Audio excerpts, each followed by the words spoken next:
Boring jobs are the same the world over.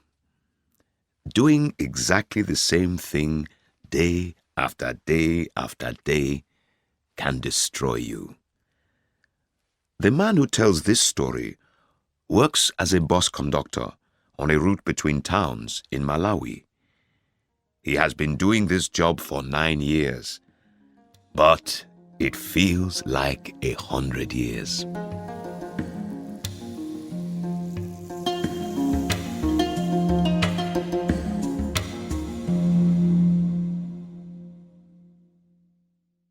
At Chitakale, the bus, although already packed full, picks up a few more passengers and continues on its way.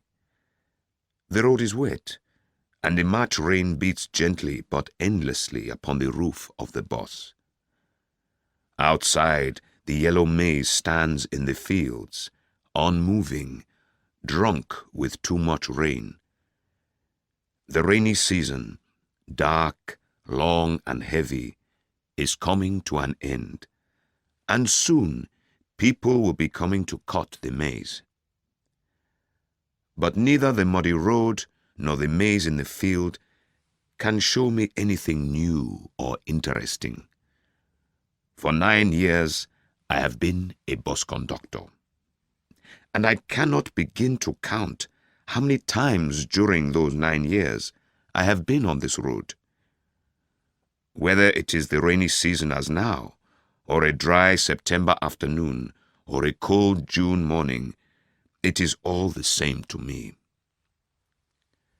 I always have one wish, and it never changes: to get to the end of the journey as quickly as possible. And yet, I never get my wish. I know the life history of every bridge, every stone, and every tree on the road from Limbe to Migowi. I promise you. My past is on the road, so is my present, and I find it hard to imagine a future away from this road. The road to Migowi and back to Limbe, and back again to Migowi. I don't enjoy thinking about my past before I became a conductor. I know I once had a father and a mother. We once lived on one of the large tea estates in Mulanje. But in my mind, this time is distant, not clear. My father died when I was a little boy, and my mother lived on, selling kachasu, illegal beer, to pay for my schooling. When she had finished doing that, she drank herself to death on the day I went home with my first pay. I also had an elder brother who went to work in the mines in South Africa. At first, we used to write. Then my brother stopped answering my letters, so I stopped writing. The bus stops, and I loudly ask if there is anyone getting out here. There is no answer, so the driver starts his engine and the bus moves on.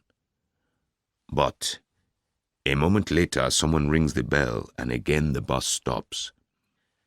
"I'm dropping here," says a man rising up from a seat not far away from me. Several passengers shout rude, angry words after the man as he pushes his way to the exit. I say nothing to him, and as a result, some of the ugly words are thrown at me too. Before I became a conductor, I worked in a tea research station. My job was to sit all day and write down the figures produced by a strange and complicated machine which, I was told, measured the brownness of tea. I never understood what those figures meant or how the machine worked, but my boss repeatedly told me that my job was of great importance to tea research. I did not understand this either, though I was proud to play my part in this great work.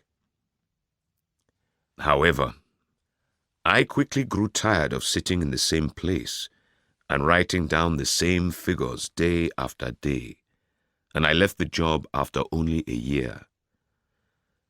I want an interesting job, I told my friends as I left.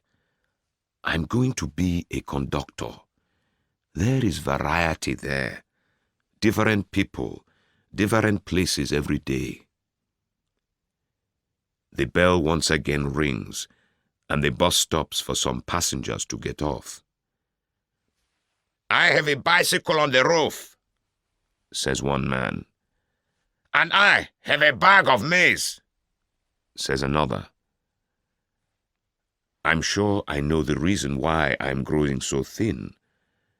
My ears have grown tired of hearing such things. I have heard them hundreds, no, thousands of times. Maybe one day the passengers will be kind enough not to say them. The bus has reached the worst part of the road and is moving at walking speed. The driver swings it from one side of the road to the other as he tries to keep to the less muddy parts.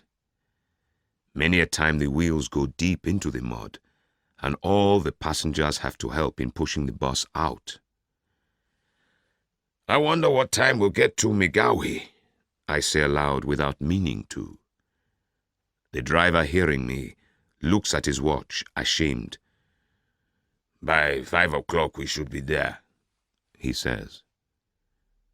The driver is a very old man, has been a driver for over 30 years, and should not still be working, although all attempts by the National Transport Company to make him stop have failed.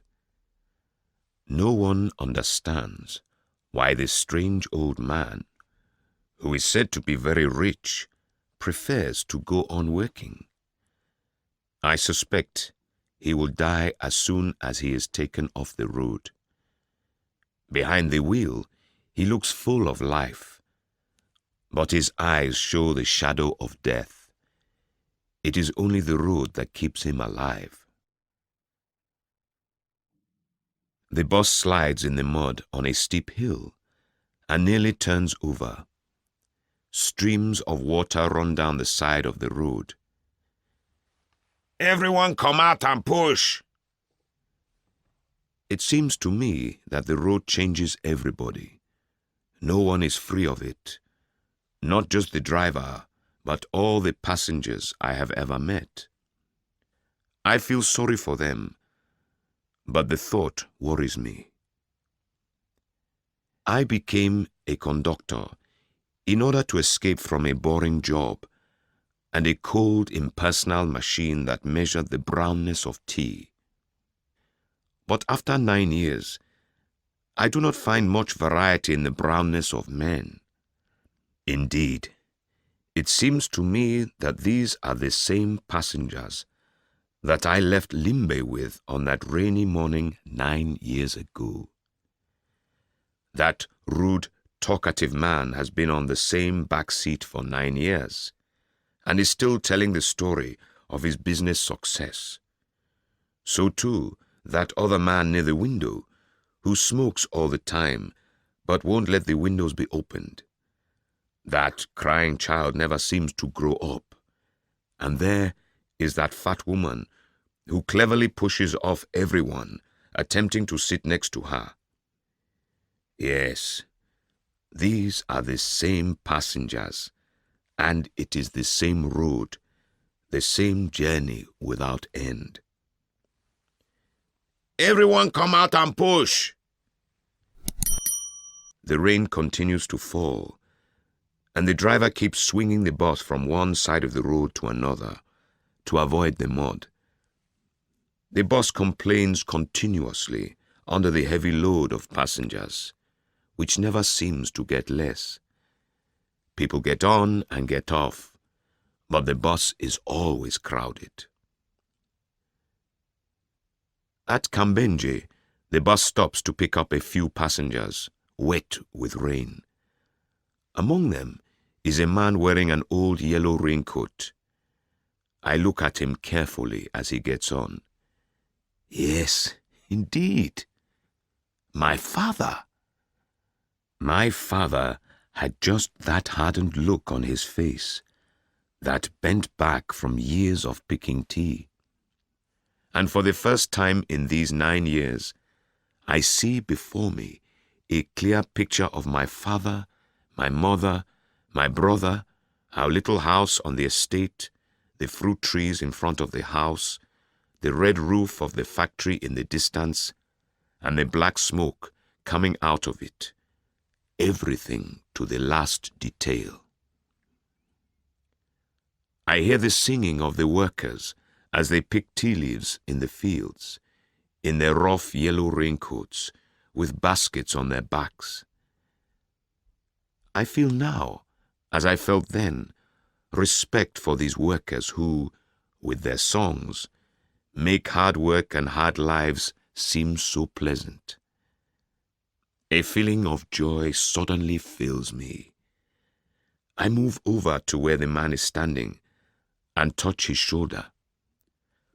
"Father!" I shout, and I feel the tears coming out of my eyes. I turn and smile at everyone in the bus, and I see my joy shining back from their faces. Oh, what a beautiful world! The sound of the rain on the roof and the complaining engine have become sounds of joy. The old man at the wheel has become happiness itself. The voices of the passengers and the crying of the child fill me with a wonderful feeling. Father! So my father and mother have never died after all. My brother has never had to go to South Africa, and I myself have never had to write down figures from a machine that measures the brownness of tea. But suddenly, the bus comes to a violent stop, and all the standing passengers fall over one another. I try to stay on my feet by holding on to the man I had called my father. But he is already falling, and he pulls me down with him. Everything in my dream disappears. I seem to be coming back from the dead as I and the man I had called my father help each other to our feet. "Everyone get out and push!" The bus has once again got trapped in the mud. The 2 front wheels are in so deep that it is going to take hours before we can continue. "By 7 o'clock we should be at Migowi," says the driver, when we have finally succeeded in pulling the bus out. Once, those words used to calm me down. But now, as I hear them, I feel cold all over. The idea of arrival has now begun to frighten me. I say nothing, and instead look at the maize in the fields outside.